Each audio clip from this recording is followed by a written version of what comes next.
Alright everybody, welcome to another broadcast with DerkovRenault-Le. I'm going to be broadcasting another game with my friend Zeratool. He is going up against a red Zerg called the Ranger. Zeratool has been working on his level of play. He was in the Copper League and he's now in the Silver. This is his first placement match. I take that back, not placement match, this was his first actual league game. Zeratool is going to be the blue Protoss in the bottom left, and the Ranger is going to be the red Zerg in the bottom right. Now, a little bit of information about Chikura's Plateau, though a lot of you have probably played on it. As you watch, red is currently scouting. However, you don't ever need to scout directly across from you. You will never spawn here. Scouting crossways over here, you can actually check here very quickly, and then you can go ahead and you can move over here. Now, Zeratool is moving down, and he is placing a pylon, and he looks like that he's going to go for a Forge Fast Expand. Now, on Chikura's Plateau, you can get away with this, but it's also very risky. If there's a lot of early pressure and he's able to scout you very early, you will actually fall to early pressure.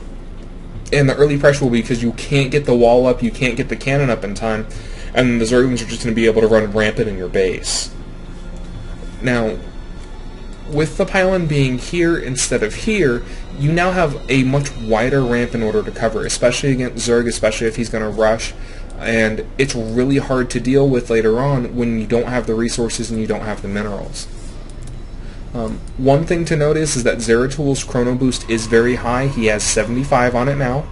He can get probably, I would say, another 3 or 4 probes out in the time that Forge pops out, and he's going to be able to manage his economy a lot better, just because he's going to have that much more mineral income. Now, I know Zeratool's been really working on that.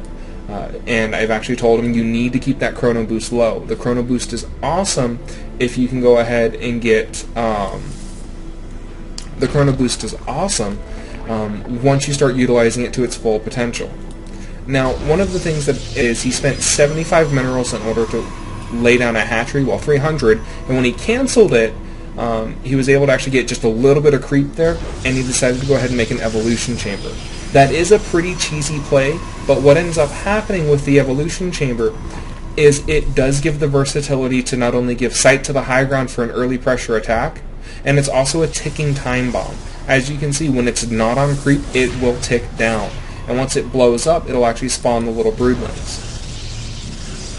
Now, as you can see, Zeratool is being very, very good about trying to gather sight around his base. He sees the Overlord. He's now laying down his assimilators. He's trying to be very careful because not only does he think that the Zerg, especially with this right here, is going to rush, he needs to be able to defend his front.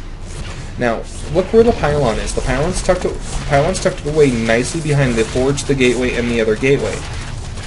The only problem is that with the pylon being tucked back here, when that exploded, the broodlings had easy access to it. Now, red does lose 2 Zerglings in the process. Red does not do any structural damage to any of these buildings. Zeratool is laying down another pylon in case this pylon does get taken out, and he is locked in solid. There is the single cannon that's here that has pretty much clear range over all of this, and with enough Zerglings, yeah, he probably could have broken down the Forge or a Gateway. But at what cost? Because Zeratool has a really nice wall, he could have probably warped in another cannon over here if he would like. I would personally love to see a cannon right here, which gives him sight over this area, probably about this box of area, so it covers up the ramp in case anything's coming up the sides. And also, if they're not being very careful and they've decided to come through over here, where there used to be rocks here, and down and hug the wall, what'll end up happening is the cannon will be able to shoot anything that's right around here, again, because they don't have sight of the high ground.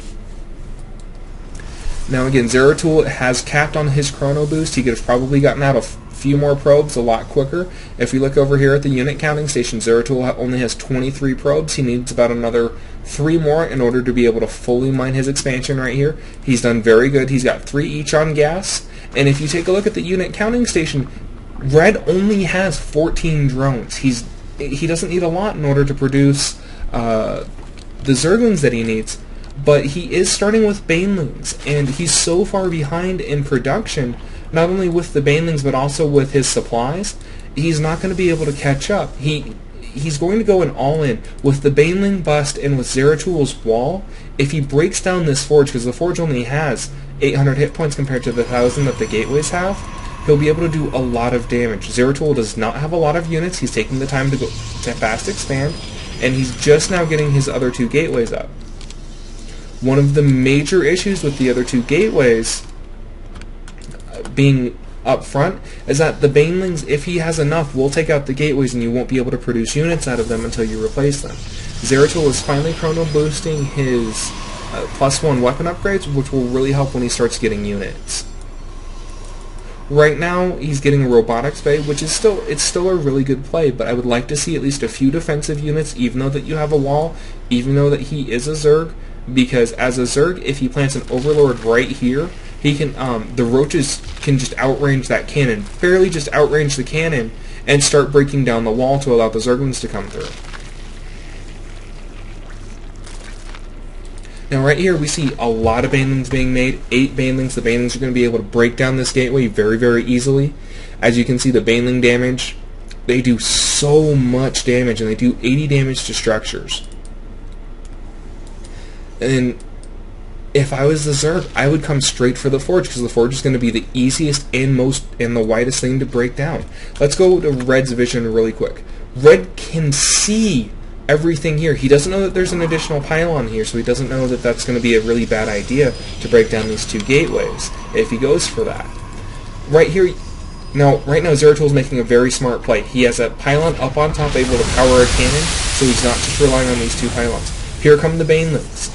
Right now, he does take out 1 gateway. The other gateway is severely damaged, but there's no speed on the Zerglings. The Zerglings without speed lack very, very, very, very, very much. Their versatility is just shot. Look at how slow they're moving. I mean, had they had the speed upgrade, they would have been able to get all of these probes. They would have been able to bypass the force field. Now, Zeratool does lose a sentry, and what he should have done is probably laid down 2 force fields. It's hard with force field placement, I will be the first to admit. Now, Zeratool was very smart. He actually planned ahead. He knew that baneling bust was coming, and right now, since he has the cannon back in his mineral line, the cannon is what saved all of these probes from getting destroyed. Instead of trying to micro around for a single Zergling, just sit there and let the Zergling pound on the Stalker. It's not going to do a lot of damage, or just micro that one Stalker around. Now, even though that the gateway is relatively hurt, and the Forge has been hurt, it's regenerating shields very quickly, as you can see. Zeratool is replacing all of his cannons. He's making additional cannons right now. If I was going to go for a solid wall, I'd do another layer. I'd add another pylon right, and I'd probably add another building right here. By doing that, it's going to make the Zerg just an absolute go cry. They'd be like, where? We can't get in! Now, looking at the production tab, there is a creep tumor coming down, and he's finally getting speed. Zeratool has another gateway, another cannon, a robotics bay, an observer, and Protoss armor level 1 with hallucination. I'm not quite sure about the hallucination, but we'll see. The robotics bay is an absolute key play against the Zerg, especially if the Zerg is going to go heavy, heavy, heavy ground. Because the Colossuses will just absolutely destroy anything that's on the ground for the Zerg. The Zerg just do not have the versatility to outdo the Colossi. The only thing that really can is going to be the Ultras, and they're very expensive and very bulky. Now, there are a lot more banelings that are coming in. There's a lot more Zerglings. Red has finally finished the speed. There's 3 more banelings that are coming down. And Zeratool is in luck. He's starting to warp in the Stalkers. And as you can see, he has 2 Nexi with almost full chrono boost. He can be boosting these Nexi, or the gateways, in order to get a lot more production out of them.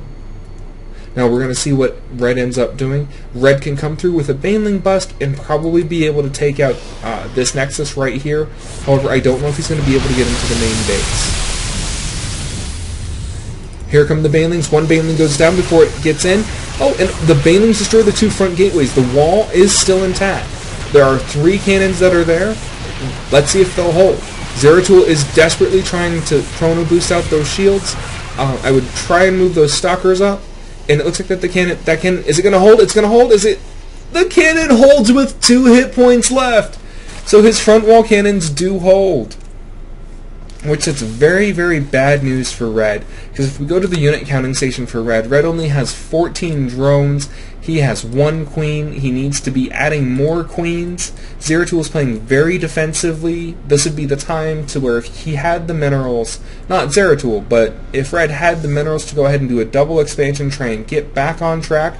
The observer's going out across the map. I believe it missed this Zergling swarm. And Red knows that these cannons are weak. He's going to be able to bust them down without much of a problem.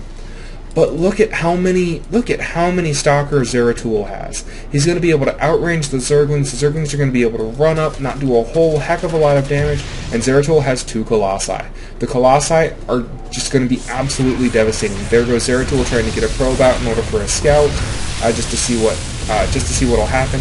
2 Banelings end up going down, 3 Banelings, and then the rest of the Banelings go down on the 2 cannons and 1 pylon, and here come the Zerglings. There's only 22 Zerglings. They're not going to be able to do a whole heck of a lot of damage.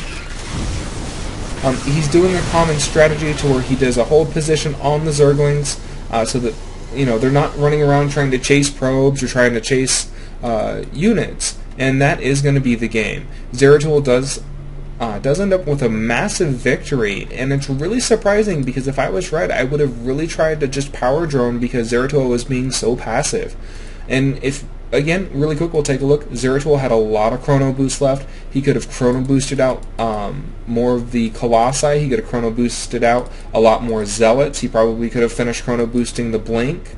Looks like that he did get the thermal lance for the extended range. But overall, I mean, it was a really good play. Zeratool shut Red down, and Red, it was really some bad decisions, but again, these guys are only Silver League. Had Zeratool not had such a strong wall at the beginning, and also his cannon that was back here in the mineral line, it probably would have dealt way more damage than actually happened, so that was really great planning. Thank you very much for joining me for the broadcast, and I wish you guys the best of luck, and please join me again.